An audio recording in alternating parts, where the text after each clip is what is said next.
வணக்கம் நண்பர்களே. அரசியல் சாணக்கியன் என்றால் அதனுடைய உண்மையான அர்த்தம் வேறு. ஒரு அரசனுக்கு ஆலோசகராக இருந்து எல்லா வகையிலும் அரசனுக்கு நல்வழிப்படுத்தவும், அரசனுக்கு ஆபத்து வரும்பொழுது அந்த அரசனுக்கு ஆதரவாக இருந்து ஆலோசனைகளை சொல்லி எதிரிகளை முறியடிக்கவும், ஆக ஒரு நல்ல அரசு, ஒரு நல்லபடியாக ஒரு அரசு ஒரு மக்களை நிர்வகிப்பதற்கு ஆலோசனை சொல்லுபவர் தான் அரசியல் சாணக்கியன். ஆனால் தற்கால அரசியலில் அது அப்படியே யூட்டன்.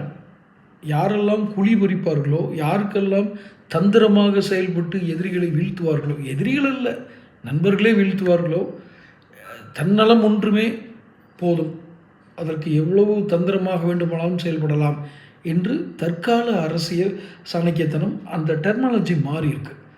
அது ஒரு பக்கம். இன்று இந்த ஒரு 50 வருஷம் 60 வருஷமாக அரசியல் சாணக்கியன் என்று அழைக்கப்பட்டவர் முன்னாள் முதல்வர் கருணாநிதி. அவருடைய வாரிசுகள் தான் அண்ணன் மு.க. அழகிரி, நேரடி அரசியலில் இருப்பவர்கள், ஸ்டாலின், எல்லாரும். கருணாநிதி செய்த அரசியல் என்பது வேறு. தனக்கு வேண்டியதை, தான் நினைத்ததை நடத்தி முடிப்பார்.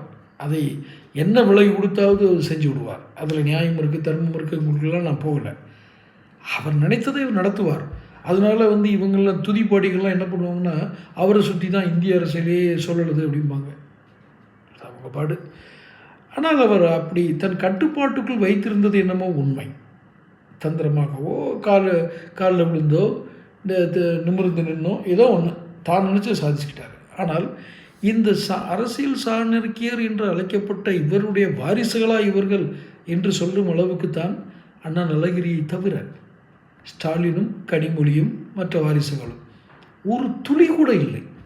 ஒரு துளி அளவு கூட அவருடைய சாமர்த்தியம் இல்லை. அதை சாமர்த்தியம் என்று நீங்கள் நினைத்து கொண்டால் அந்த சாமர்த்தியம் இவர்களிடம் கொஞ்சம் கூட இல்லை. அந்த சாமர்த்தியம் நல்லதுக்கு பயன்பட்டுச்சா, தீமைக்கு பயன்பட்டுச்சா, அறவழியில் செயல்பட்டதா, அதெல்லாம் வேறு விஷயம். மீண்டும் ஆட்சி அமைக்க வேண்டும் என்றால் தன் பலத்தை நிரூபிக்க வேண்டும். அவர்கள் கூட்டணிக்கு வரக்கூடிய காங்கிரஸ் கட்சி கெஞ்ச வேண்டும்.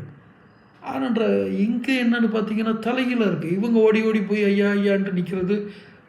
அது அவர் இன்னும் பேச்சுவார்த்தை ஆரம்பிக்காமல் இருக்கிறதுக்கு ஒரு ஜோதிடம் ஒரு காரணமாக கூறப்படுகிறது. அது உண்மையாக நமக்கு தெரியல. தை மாதம் வரைக்கும் அவருக்கு அஷ்டம சனி நடக்குதான், என்னென்னு தெரியல. அது அவர் நம்புகிறாரோ நம்பலையோ, அதுவும் ஒரு பேச்சாக வந்துக்கிட்டு இருக்கு. ஆனால் இப்படி எந்த சாமர்த்தியமும் இல்லாத அந்த சாணக்கியனின் வாரிசுகளாக இவர்கள். தொடர்ந்து பேசுவோம். சேனல் சப்ஸ்கிரைப் பண்ணிக்கங்க.